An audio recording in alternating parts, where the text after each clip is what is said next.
Doctors, welcome to आयुष्य 2023। आजच्या संस्कृतच्या प्लेलिस्टमध्ये आपण कारक प्रकरण बघणार आहोत। आपण सर्वात पहिले बघितलं संज्ञा प्रकरण, वर्णमाला, त्यानंतर आपण बघितलं शब्दरूप, त्यानंतर बघितलं धातुरूप। तर आज आपलं पुढच्या स्टेप मधलं कारक प्रकरण, the most important chapter of the Sanskrit. तर सगळ्यात पहिले आपण बऱ्याच लोकांचं कारक प्रकरण शिकून देखील झालंय कॉलेजमध्ये। तर मग हे बघत असताना बऱ्याच लोकांचे सूत्रपाठ असतात, पण मेन प्रॉब्लेम काय होतो कारकमध्ये, आपल्याला कारक ओळखता येत नाही की नेमकं ते कुठल्या विभक्तीचं आहे, कुठलं कारक आहे। त्यांना कारक जरी ओळखता आलं तर त्याची कुठली विभक्ती करायची, या सगळ्या ज्या म्हणजे गोष्टी छोट्या आहेत पण त्या गोष्टी कॉम्प्लिकेटेड होत जातात आणि त्याच्यामुळे पुढच्या ज्या त्या अडचणी निर्माण होत जातात। तर सगळ्यात बघूयात कारक म्हणजे काय।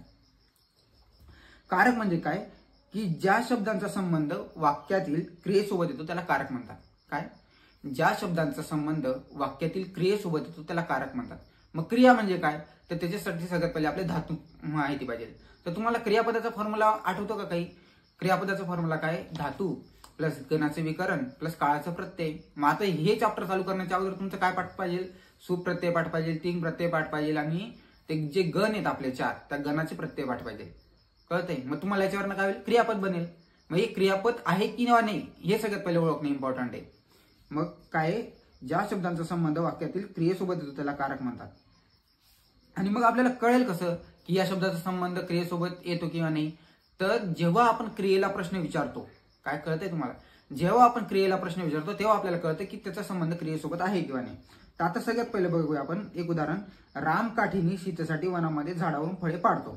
काय? राम काठीने सीतेसाठी वनामध्ये झाडावरून फळ पाडतो। त्याच्यामध्ये क्रियापद काय? पाडतो।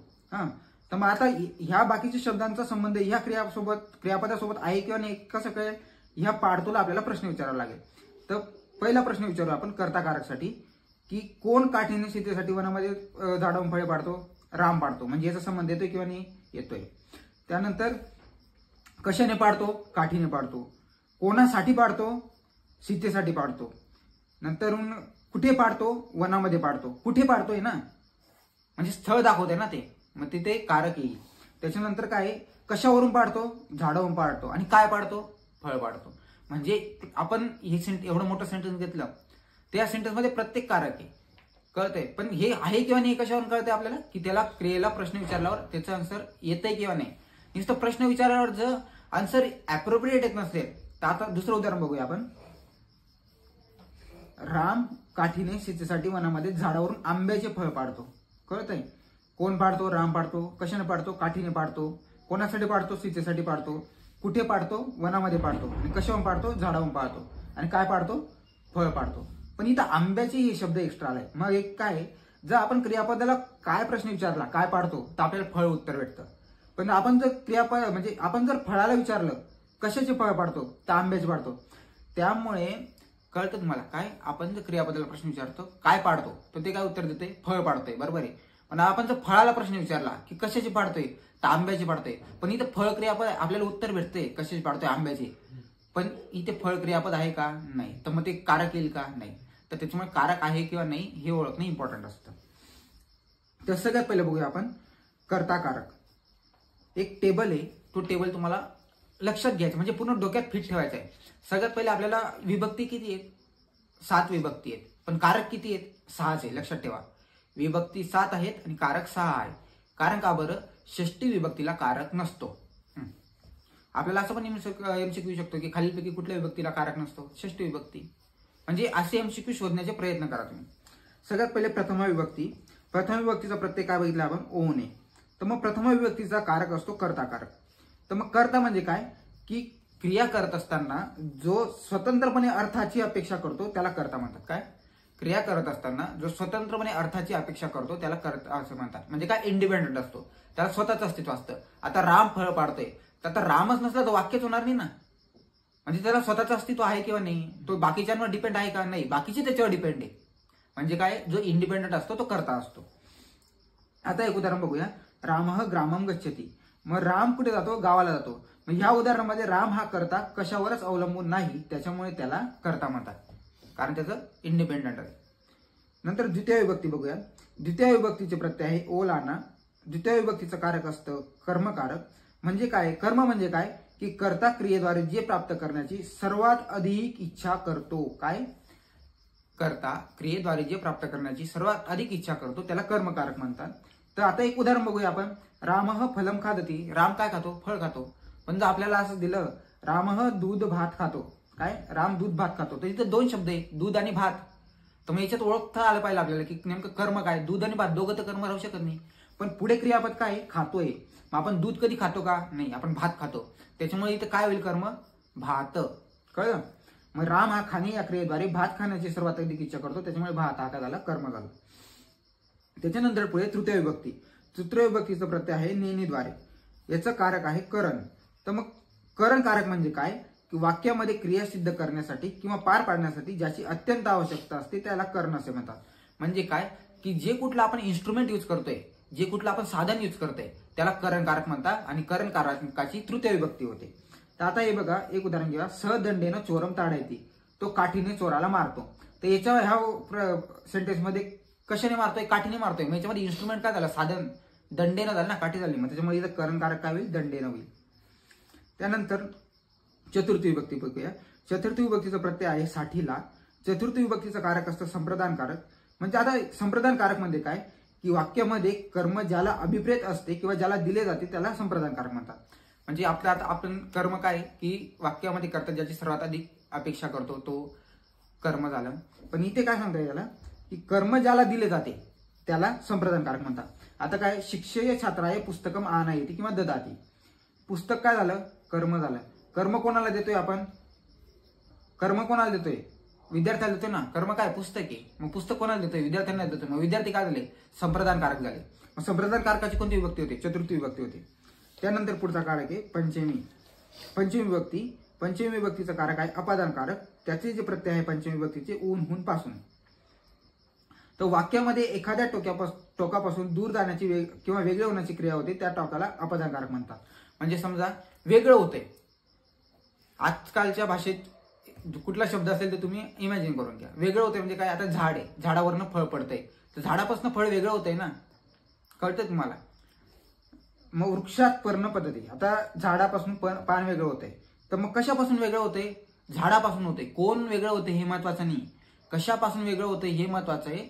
आणि ज्याच्यापासून वेगळं होतंय त्याची आपल्याला पंचमी विभक्ती करायची. कळतंय ना? तर इथं तुम्ही झाड पण दिसतंय, पान पण दिसतंय, तुम्ही करशाल पानाची पंचमी विभक्ती, तर ते इम्पॉर्टंट नाही. ज्याच्यापासून दूर होतोय त्याची पंचमी विभक्ती करायची. पंचमी विभक्तीचं कारक कुठलं असतं? अपादान कारक. पुढे बघूयात. त्याच्यानंतर बघूया षष्ठी विभक्ती. षष्ठी विभक्तीचा प्रत्यय चाचीचे. षष्ठी विभक्तीला कारक नसतं. जिथे कुठे संबंध आपल्याला दिसेल, म्हणजे जिथे कुठे कोरिलेशन असेल किंवा रिलेशन असेल त्या ठिकाणी आपल्याला षष्ठी विभक्तीचा उपयोग करता येतो. तर इथे काय? वाक्यामध्ये ज्या ज्या ठिकाणी संबंध येतो त्या त्या ठिकाणी षष्ठी विभक्ती होते. आता आम्रस्य फलम, आंब्याचे फळ. ज्या वाक्यात चाचीचे असं दिसलं ते षष्ठी विभक्तीचं वाक्य असतं कन्फर्म. सप्तमी विभक्ती. सप्तमी विभक्तीचं आहे प्रत्यय वर, आत आणि मध्ये. या जे सप्तमी विभक्तीचं कारक आहे ते अधिकरण कारक. ते अधिकरण कारक म्हणजे काय? वाक्यामध्ये कर्ता किंवा कर्माद्वारे ज्या क्रिया केल्या जातात किंवा ज्या क्रिया होतात अशा क्रियेचा जो आधार असतो, आधार आला म्हणजे सप्तमी विभक्ती. समजला? प्रत्येक याच्यातली इम्पॉर्टंट शब्द तुम्ही डोक्यात असे करून ठेवा. म्हणजे पेपरात आधार दिसला की सप्तमी विभक्ती झाली, पेपरात संबंध दिसला षष्ठी विभक्ती केली, आपल्याला वेगळे होण्याची क्रिया दिसली पंचमी विभक्ती केली, आपल्याला देण्याची क्रिया दिसली चतुर्थी विभक्ती केली. कळतंय? आपल्याला सगळ्यात ज्याची इच्छा दिसली ते दिसलं कर्म केलं. म्हणजे ह्या गोष्टी तुम्ही डोक्यात घ्या. त्यानंतर एक वाक्य बघूया आपण. सरोवरे कमलम विकसती. आता सरोवरात कमळ विकासाला येतं. या उदाहरणामध्ये विकसित होण्याची क्रिया कुठे होते? सरोवरावर होते ना. म्हणजे क्रिया होण्याचं ठिकाण काय आहे? सरोवर आहे. म्हणजे ठिकाण आहे, तो आधार झाला ना त्या क्रियेचा. जर ते ठिकाण नसतं तर क्रिया कुठे झाली असती? त्याच्यामुळे तो आधार असल्यामुळे त्याची आपण अधिकरण कारक म्हणतो. आता माता स्थाल्याम ओदनम पचती. या उदाहरणामध्ये शिजण्याची क्रिया जी ती पातेल्यामध्ये होते. जर पातेलच नसतं तर शिजलं असतं का काही? त्याच्यामुळे तो काय झाला? आधार झाला. खगवृक्ष वसती. आता पक्षी झाडावर बसतात. झाडच नसतं तर पक्षी कुठे बसले असते? तिथे दाखवते ना आपल्याला, आधार इंडिकेट करते, त्याची जागा इंडिकेट करते, हे ओळखता आलं पाहिजे. तर अशा प्रकारे एक शॉर्ट मध्ये तुम्हाला सगळ्या विभक्तीचे प्रत्यय आणि सगळे कारक कसे असतात आणि ते कारक म्हणजे काय नेमकं, आता कर्ता कारकाचा अर्थ काय ते अर्थ आपण बघितलेले आहेत. तर आता आपण एक एक कारक डिटेलमध्ये बघूया. तर सगळ्यात पहिले बघूया कर्ता कारक. कर्ता कारकाला काय होते? प्रथम विभक्ती होते, प्रत्यय काय? ओने. आता हे बघा, ह्यामधले सूत्र तुम्ही पाठ करा. जे जे इम्पॉर्टंट आहे मी ती PDF टाकतो. फक्त आपल्याला काय आहे की जे समजलेलं नाही ते आपल्याला समजून घ्यायचं आहे या व्हिडिओमध्ये, आणि ते समजून घेण्याचा तुम्ही प्रयत्न करा. तर आता कर्ताकारक म्हणजे काय की प्रातिपदिकाचा अर्थ जो धातू नाही, जो प्रत्यय नाही आणि अर्थपूर्ण शब्द आहे. अर्थपूर्ण शब्द म्हणजे राम, श्याम असे शब्द आहे. प्रत्यय म्हणजे कोणते? सुप्रत्यय, तीन प्रत्यय. धातू म्हणजे कोणते? आता जे धातू तुम्हाला सांगितले मी काल ते. हे धातू पण नसतो, जो प्रत्यय नसतो, जो फक्त अर्थपूर्ण शब्द असतो त्याला प्रातिपदिक म्हणतात. त्यानंतर काय? ज्याचे लिंग निश्चित नसते. हे पहा, दोन गोष्टी असतात, लिंगी आणि अलिंगी. लिंगी म्हणजे काय की ज्या शब्दाचे लिंग निश्चित असते त्याला नियतलिंगी म्हणतात. नियतलिंगी आणि अनियतलिंगी दोन शब्द लक्षात ठेवा. नियतलिंगी म्हणजे काय? ज्या शब्दाचे लिंग निश्चित असते त्याला नियतलिंगी म्हणतात, आणि ज्या शब्दाचे लिंग निश्चित नसते त्याला अनियतलिंगी म्हणतात. लिंग निश्चित नियतलिंगी, लिंग निश्चित नाही अनियतलिंगी. ज्या ठिकाणी मोजमाप दिसेल म्हणजे ज्या ठिकाणी पण आपल्याला मेजरमेंट करताना आढळलं तिथे प्रथम विभक्ती करायची. ज्या ठिकाणी पण संख्या दिसेल त्या संख्याची प्रथम विभक्ती करायची, आणि ज्या ठिकाणी संबोधनाचा उपयोग दिसेल त्या ठिकाणी देखील प्रथम विभक्ती करायची. आता संबोधनाचा उपयोग म्हणजे काय की जस्ट लाईक प्रथम विभक्ती संबोधन असतं. प्रथम विभक्ती आणि संबोधनामध्ये काही फरक नसतो. तर सगळ्यात मेन मुद्दा आता काय काय गोष्टी सांगितल्या मी तुम्हाला. प्रातिपदिकाचा अर्थ म्हणजे धातू नको पाहिजे, प्रत्यय नको पाहिजे, फक्त अर्थपूर्ण शब्द पाहिजे. दुसरी गोष्ट मोजमाप दिसलं प्रथम विभक्ती, त्याच्यानंतर आपल्याला संख्या दिसली प्रथम विभक्ती, आणि संबोधन दिसलं तर प्रथम विभक्ती. बस. त्यानंतर कर्मकारक बघूया. कर्मकारक मध्ये काय? द्वितीय विभक्ती होते, त्याचे प्रत्यय ओलाना. तर कर्मकारक म्हणजे काय सांगितले? कर्ता क्रियेद्वारे जे प्राप्त करण्याची सर्वात अधिक इच्छा करतो त्याला कर्मकारक म्हणतात. तर कर्म कसं कळतं आपल्याला? क्रियापदाला जेव्हा आपण काय असा प्रश्न विचारतो तेव्हा आपल्याला कर्म कळतं. तर मग आता कर्माची काय होती? द्वितीय विभक्ती होते. कर्त्याची काय होते? प्रथम विभक्ती. तर मग आता काय ओळखायचं कसं? ज वाक्यामध्ये, हे बघा हे इम्पॉर्टंट आहे, हे तुमचं पाठ असलं पाहिजे.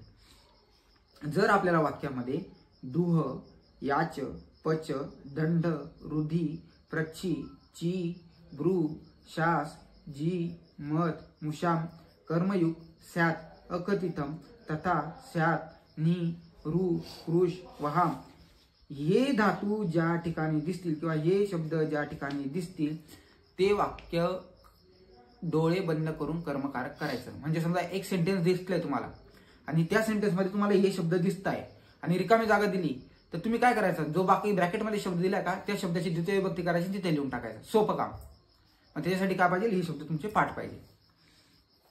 त्याच्यानंतर आपण बघूयात उपपद विभक्ती. आपण जिथे जातो त्या स्थळवाचक शब्दाची द्वितीय विभक्ती करतात. आता काय? राम विद्यालयम गच्छति, राम विद्यालयात जातो. किंवा असं उदाहरण घेऊया, कल्पेश गावाला जातो तर कल्पेश डॅश डॅश जातो. मग ग्राम शब्द दिलाय तर मग कुठे जातोय? स्थळ दिसतंय ना.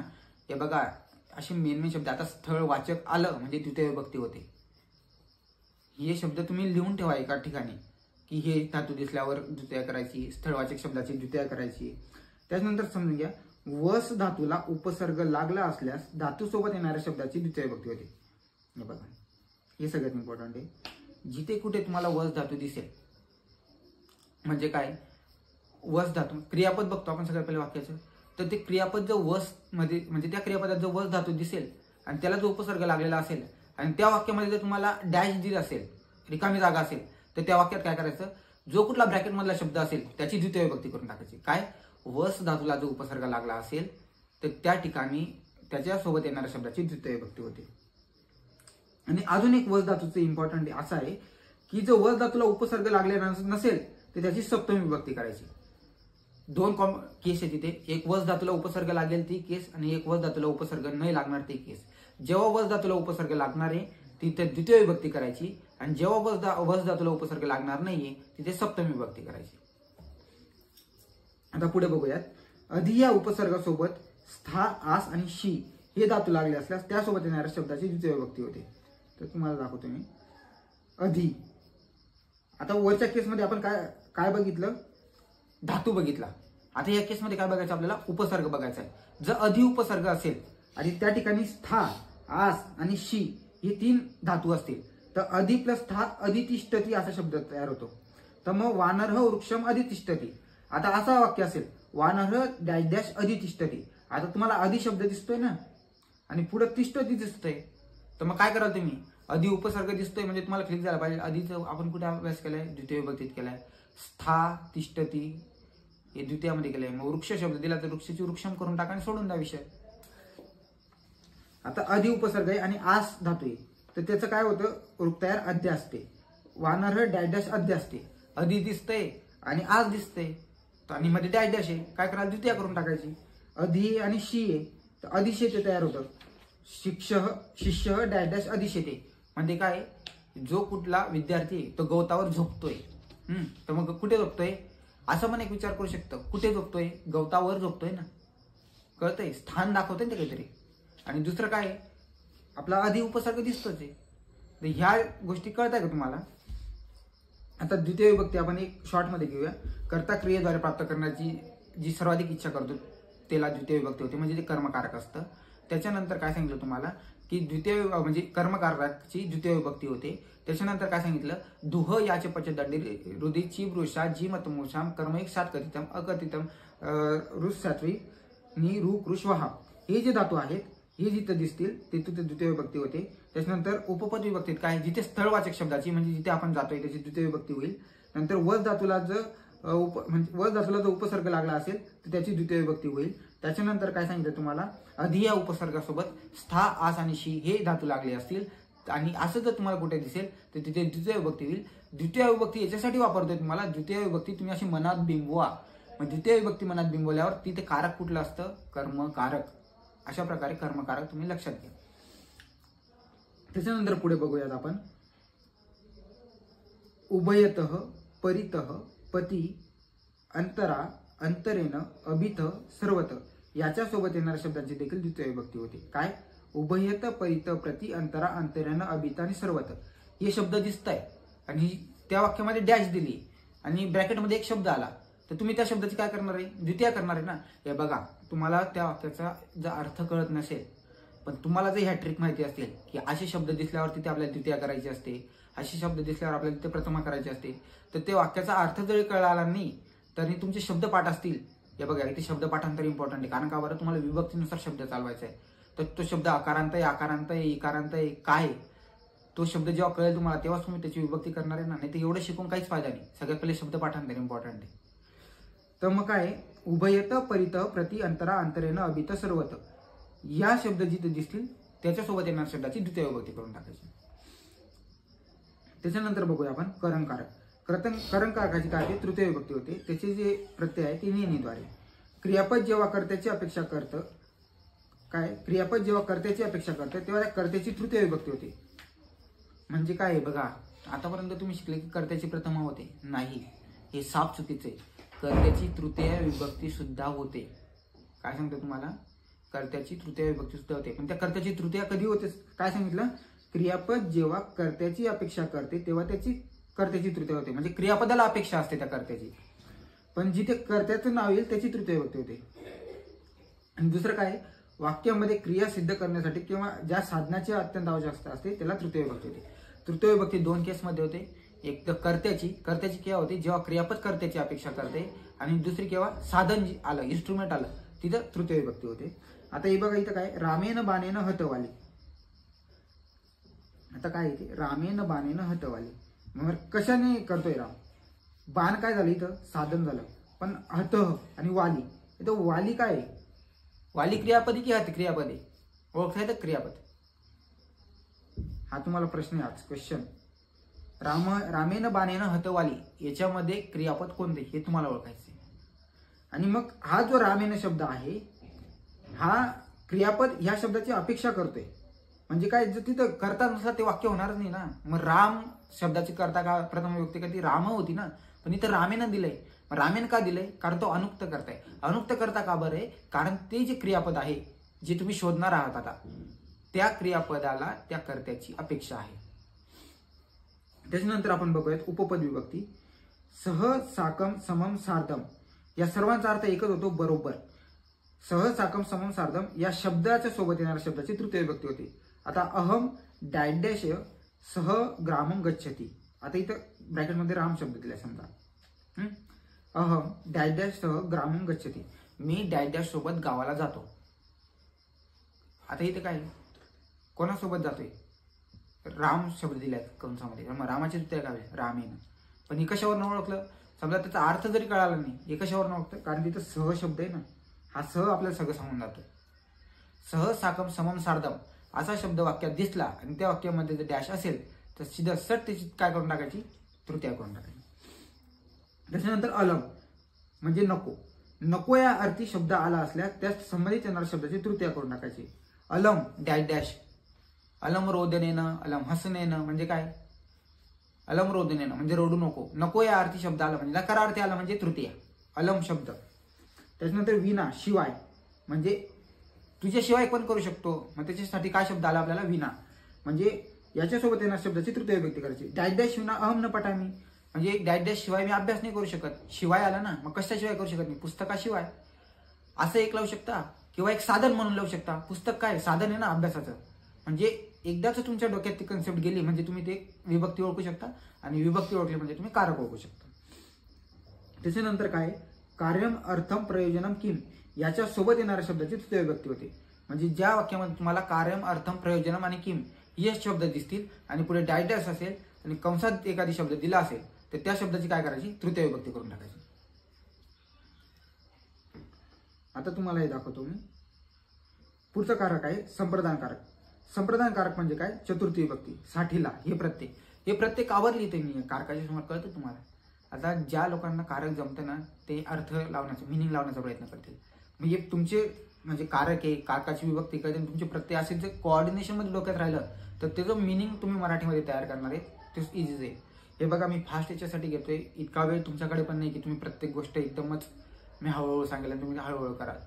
तर हे तुम्ही हॅबिच्युअल व्हा या गोष्टीसाठी. आता युनिव्हर्सिटी जवळ येते, हॅबिच्युअल व्हा आणि सवय करा या गोष्टींची. संप्रदान कारक चतुर्थी विभक्ती.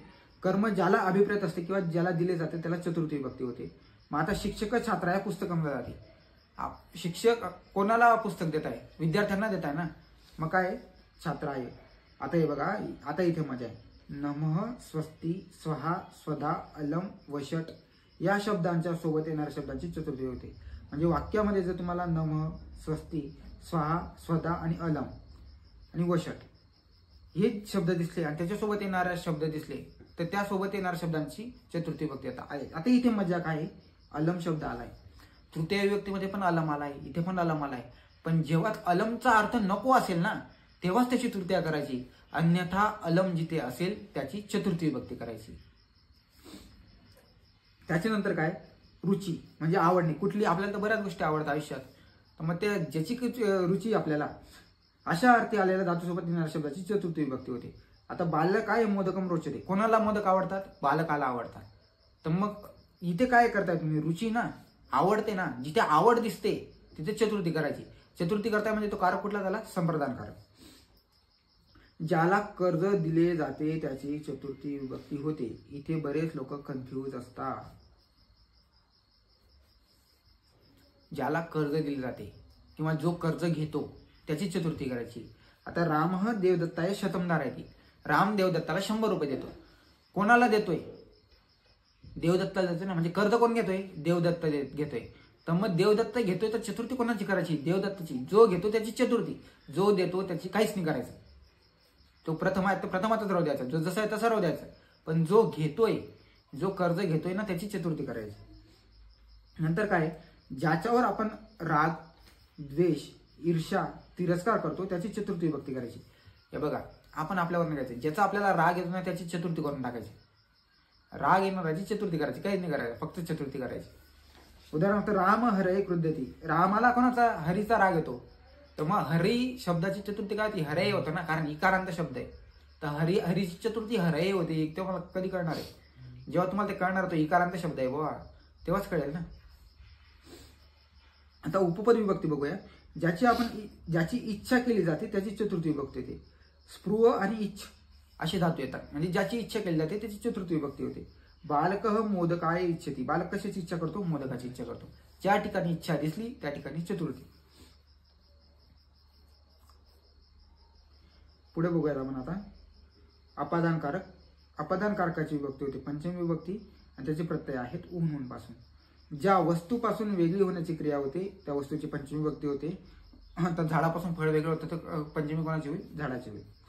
पुढे आता इम्पॉर्टंट गोष्ट, जुगुप्सा म्हणजे दूर होणे, विराम म्हणजे दूर होणे आणि प्रमाद म्हणजे चुकणे. जुगुप्सा, विराम आणि प्रमाद या धातूंसोबत येणाऱ्या शब्दाची पंचमी विभक्ती होते. आता समजा एखादी सेंटेन्स दिलं तुम्हाला, सह डॅश जुगुप्सते, जुगुप्सा दिसते पण तुम्हाला वाक्याचा अर्थच कळत नाही, पण जुगुप्सा दिसते ना, त्या अर्थ कळू नको कळू, त्याची पंचमी करा तुम्ही, कारण जुगुप्सा दिसतोय तुम्हाला. नंतर भिने म्हणजे भिने या अर्थी बिवती धातू येतो आणि रक्षण करते या ठिकाणी अर्थी रक्षती आणि त्रायती हे धातू येतात. म्हणजे भिने ज्याला आपण भितो आणि ज्याचं आपण रक्षण करतो त्याची आपल्याला काय करायची? पंचमी विभक्ती करायची. मग याच्यामध्ये काय, ज्याच्या पासून रक्षण करतोय त्याची पंचमी करायची. आता राजा चोरात रक्षती, राजा चोरापासून रक्षण करतोय. कोणापासून करतोय? चोरापासून. आपलं प्रत्यय असते ना, हून पासून, कोणापासून? चोरापासून. मग चोराची पंचमी करा, राजाची नका करू पंचमी. ज्याच्या पासून रक्षण करतोय त्याची पंचमी करा. किंवा ज्याला घाबरतोय त्याची करा. काय, ज्याला आपण घाबरतो त्याची पंचमी करायची आणि ज्याच्या पासून आपण रक्षण करतो त्याची पंचमी विभक्ती करायची. आता उपपद विभक्ती बघूया याची. प्रभवती म्हणजे वाहने, जायते म्हणजे निर्माण होणे. म्हणजे प्रभवती आणि जायते या धातूंसोबत येणाऱ्या शब्दाची पंचमी विभक्ती होते. आता काय वाक्य, हिमालयात गंगा प्रभवती. कशात गंगा प्रभवती? गंगा कशात वाहते? हिमालयात वाहते ना. इथे हिमालयात असं समजा एक असं सेंटेन्स दिलंय, डॅश डॅश गंगा प्रभवती आणि कंसात दिलंय हिमालय. तर तुम्हाला वाक्याचा अर्थ कळू नको कळू, तुम्हाला प्रभवती दिसतंय, आपल्याला तुम्हाला कळायला पाहिजे प्रभवती ही कशाची उपपद विभक्ती? पंचमी विभक्तीची. तुम्हाला सीधा सकते हिमालयाची पंचमी कर ना, हिमालयात. नंतर काय, ऋते. ऋते म्हणजे चा शिवाय, बही म्हणजे बाहेर आणि प्रवृत्ती म्हणजे पासून. ऋते, बही आणि प्रवृत्ती याच्यासोबत येणाऱ्या शब्दांची पंचमी विभक्ती करायची. आता जलात डॅश डॅश न जीवन. आता याचं वाक्य कळू नको कळू, पण काय ऋते शब्द दिसतोय ना तुम्हाला, मग जलाची काय करायची? जलात पंचमी. ऋते, बही आणि प्रवृत्ती. तरप म्हणजे श्रेष्ठ, ज्याच्यापेक्षा श्रेष्ठत्व दाखवले जाते त्याची पंचमी विभक्ती होते. आता अशोक आणि राम दिले, काय सांगतोय? ज्याच्यापेक्षा, बरं का, जो श्रेष्ठ होते त्याची नाही, ज्याच्यापेक्षा श्रेष्ठ होते त्याची. जो मोठा होतो त्याची नाही पंचमी करायची, ज्याला आपण छोटं दाखवतो त्याची पंचमी विभक्ती करायची. आता काय, अशोक व रामा श्रेष्ठ. तर अशोक रामापेक्षा श्रेष्ठ आहे, मग कोणाची होईल? रामात. रामापेक्षा ना, राम छोटा दाखवला जातोय. त्याच्यानंतर षष्ठी विभक्ती. दूर आणि अंतिक या शब्दांच्या सोबत येणाऱ्या शब्दाची षष्ठी विभक्ती होती. वाक्यामध्ये दूर आणि अंतिक असा शब्द दिसला आणि डॅश डॅश दिसला तर त्याची षष्ठी विभक्ती करून टाकायची. आणि ते बघा, दूर आणि अंतिकची फक्त असल्यावर फक्त षष्ठी नाही होत बरं का. आता एक मजेशीर गोष्ट अशी, किंवा दूर आणि अंतिक या शब्दाची सप्तमी विभक्ती होते. दूर आणि अंतिक याच्या सोबत जो शब्द येणार आहे ना त्याची षष्ठी करायची, आणि दूर आणि अंतिक हे जे शब्द आहे स्वतः त्यांची सप्तमी करायची. म्हणजे असं वाक्य दिलंय समजा, नदी डॅश डॅश दुरे अंतिके वा. दूर आणि अंतिक असा शब्द दिलाय पण त्याच्या शेजारी डॅश आहे ना, कळतंय? म्हणजे कंसामध्ये दूर आणि अंतिक नाही, कंसामध्ये वन शब्द आहे. नदी डॅश डॅश दुरे अंतिके वा, तर दुरे अंतिक सोबत कुठला शब्द ते? वन येते, मग वनाची काय? षष्ठी, वनस्य. पण आता एक वाक्य बघा, नदी वनिस्य डॅश डॅश वा आणि कंसामध्ये दूर आणि अंतिक दिलंय, तर मग दूर आणि अंतिक कंसात आहे. दूर आणि अंतिक जेव्हा कंसात असतो तेव्हा त्याची सप्तमीच करायची असते, दुरे आणि अंतिके. हा डाऊट बऱ्याच लोकांना क्लिअर होत नाही. दुरे आणि अंतिकेची स्वतःची सप्तमी करायची आणि दूर आणि अंतिक याच्या सोबत येणाऱ्या शब्दाची षष्ठी करायची. आता बघूयात, उत्तरतः, दक्षिणतः, उपरी, अध, पश्चात, अग्रे, अंत, दुरे, समीप, समक्षम, कृते. काय? उत्तरतः, दक्षिणतः, उपरी, अध, पश्चात, अग्रे, अंत, दुरे, समीप, समक्षम आणि कृते हे शब्द जिथे दिसतील आणि त्यांच्या शेजारी डॅश असेल म्हणजे या शब्दांच्या सोबत येणाऱ्या शब्दाची षष्ठी विभक्ती होती. काय? उत्तरतः, दक्षिणतः, उपरी, अध, पश्चात, अग्रे, अंत, दुरे, समीप, समक्षम आणि कृते. त्याच्यानंतर आपण बघूयात आता लास्ट कारक, अधिकरण कारक, सप्तमी विभक्ती. अधिकरण कारकाची सप्तमी विभक्ती होते. तर याचा अर्थ काय? वर, आत आणि मध्ये. कर्ता किंवा कर्माद्वारे ज्या क्रिया केल्या जातात त्या क्रियेचा जो आधार असतो त्या आधाराची सप्तमी होते. खग, वृक्ष, वसती, पक्षी झाडावर बसतात. आता येते बघा, दूर आणि अंतिक या शब्दाची सप्तमी विभक्ती होते, आता सांगितलं तुम्हाला. आता आधार, हे आधार महत्वाचे, MCQ येऊ शकतो. आधार किती प्रकारचे असतात? तर आधार असतात 3 प्रकारचे: औश्लेषिक आधार, वैषयिक आधार आणि अभिव्यापक आधार. कुठले आधार? औश्लेषिक आधार, वैषयिक आधार आणि अभिव्यापक आधार. औश्लेषिक आधार म्हणजे काय? कर्ता आणि कर्माचा आधाराशी घनिष्ठ संबंध येतो. म्हणजे काय? घट्ट नातं जिथे असतं कर्ता आणि कर्माचं त्या आधारासोबत तिथे औश्लेषिक आधार. तर तो चटईवर बसतो, तो चटईवर बसतोय ना, तर तो आधारासोबत त्याचा संबंध येतोय ना, कॉन्टॅक्ट येतोय. तर कॉन्टॅक्ट जिथे येतोय तो औश्लेषिक आधार. वैषयिक आधार मध्ये काय? वाक्यामध्ये जो शब्द विषय बनून येतो. आता मोक्ष इच्छा असते, तो मोक्षाची इच्छा करतोय, तर मोक्षासोबत काही कॉन्टॅक्ट येतोय का? नाही येतोय. इच्छा झाली ती एक इच्छा झाली म्हणजे काय? तो एक विषय बनतोय की आता आपण बोलता बोलता म्हणतो की या व्यक्तीला मोक्ष प्राप्ती झाली पाहिजे, तर तो एक विषय बनतोय ना, त्याच्यावर आपण डिस्कस करतोय. मग त्या मोक्ष म्हणजे विषय बनतोय ना तो, तर त्याच्यामुळे तो वैषयिक आधार. आणि अभिव्यापक आधार म्हणजे काय? एखाद्या पदार्थाने दुसऱ्या पदार्थाला स्वतःमध्ये सामावून घेतले असेल तर त्याला सप्तमी विभक्ती होते. हे बघा, 2 पदार्थ आहे, तर 2 पदार्थापैकी एका पदार्थाने दुसऱ्या पदार्थाला स्वतःमध्ये सामावून घेतलं म्हणजे काय? व्यापून घेतलं. आता तिलेषु तैलम, तिळात कळतं तुम्हाला? तिलेषु तैलम मध्ये काय? आता हे बघा, इथे मजेशीर गोष्ट काय? वाक्य सोपं आहे. तिलेषु तैलम. आता इथे सप्तमी कशाची झाली? तिळाची झाली ना. तिळाची काय झाली? सप्तमी झाली. तर मग इथे काय? कोणी कोणाला सामावून घेतलंय? तिळाने त्याला सांभाळलंय का तेलाने तिळाला सामावून घेतलंय? हे कळतंय तुम्हाला? हा प्रश्न तुमच्यासाठी. त्याच्यानंतर उपपद विभक्ती. अनुराग, प्रेम, लोभ, आदर ज्याच्यावर असतो त्याची सप्तमी विभक्ती होते. म्हणजे ज्याचा आपल्याला आदर असतो, ज्याच्यावर आपण प्रेम करतो, ते वेगळं प्रेम नाही बरं का, हे वेगळं प्रेम आहे. ज्याचा आपल्याला आदर असतो, ज्याच्यावर आपण प्रेम करतो, ज्याचा आपल्याला लोभ असतो, त्याची सप्तमी विभक्ती करायची. आता शिक्षक छात्रशी स्नेह येते, तर इथे कोणाला आहे? कोणावर आहे? विद्यार्थ्यांवर आहे ना. कोणाचं आहे? शिक्षकाचं आहे. ज्याच्यावर आहे त्याची सप्तमी. नंतर कालवाचक शब्दाची सप्तमी विभक्ती होते. आता समजा का सकाळ, संध्याकाळ, दुपार असा काळ जिथे दिसला, त्या काळ जिथे दिसेल आणि त्याच्या शेजारी डॅश असेल तर त्याची काय करशाल तुम्ही? सप्तमी करशाल. त्यानंतर काय? शौंड, निपुण, कुशल, पंडित, पटू, निष्णात या शब्दांच्या सोबत येणाऱ्या शब्दाची सप्तमी विभक्ती होते. काय? शौंड, निपुण, कुशल, पंडित, पटू आणि निष्णात या शब्दांच्या सोबत येणाऱ्या शब्दांची सप्तमी विभक्ती होते. तर मी सप्तमी विभक्ती म्हणजे आता इथे दिसेल तुम्हाला, याची 6 शब्द ही पाठ करा. हे जेवढं काही मी तुम्हाला दाखवतोय ना, हे शॉर्ट काढलेले आहे सगळं बुक्समधनं, तर हे तुमच्या लक्षात आलं पाहिजे. एक वेळ समजून घ्या आता फक्त, आणि नंतर ही पूर्ण जी पीडीएफ आहे बघा, 5 पेजची पीडीएफ आहे फक्त. ते 5 पेज पाठ करणं कोणालाच अवघड नसतं. आणि असं नाही की तुम्हाला काहीच माहिती नाही, ते माहिती आहे, फक्त पाठांतर करा. आणि एकदाच हे पाठांतर झालं आणि तुम्हाला तिथे वाक्य पण दिलेत ना, तर मग याच्यामुळे काय होईल? तुमचं ऍप्लिकेशन बेस ऑटोमॅटिक आता 90% तुमचं झालंय इथेच. आता तुम्हाला जर एखादी सेंटेन्स दिलं आणि तुमचं हे लक्षात राहिलं तर तुम्ही काय होणार? यार इथे तर दुर्यांतिके दिसतंय, त्याच्या शेजारी डॅश आहे, षष्टी करा. असे बरेच शब्द आहे. कालवाचक शब्द दिसतोय, त्याच्या शेजारी डॅश आहे, काय कराल? सप्तमी कराल. म्हणजे जो ऍप्लिकेशन बेस आहे तो देखील याच्यातनंच क्लिअर होणार आहे. त्यानंतर व्यस्त, व्यग्र, आसक्त आणि तत्पर या शब्दाच्या सोबत येणाऱ्या शब्दांची सप्तमी विभक्ती होते. आता व्यस्त आला आणि व्यस्तच्या शेजारी डॅश आला तर काय करशाल? अभ्यास आहे. व्यग्र आला, व्यग्राच्या शेजारी डॅश आला, काय करायचं? सप्तमी. ज्याच्यामध्ये श्रेष्ठत्व आणि कनिष्ठत्व दाखवायचे असेल त्याची सप्तमी विभक्ती होते. आता हे बघा, असं दिलंय फक्त, ज्याच्यामध्ये श्रेष्ठत्व आणि कनिष्ठत्व म्हणजे उच्च नीच मध्ये आपण भेदभाव करतो, हा खूप भारी, हा खूप हलका, तसं काही नसतं बरं का.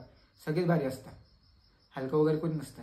पण याच्यामध्ये काय असतं की ज्याच्यापेक्षा आपण श्रेष्ठ दाखवतोय ना त्याची सप्तमी करायची असते. म्हणजे जो हलका असतो त्याला मान द्यायचा असतो, लक्षात ठेवा.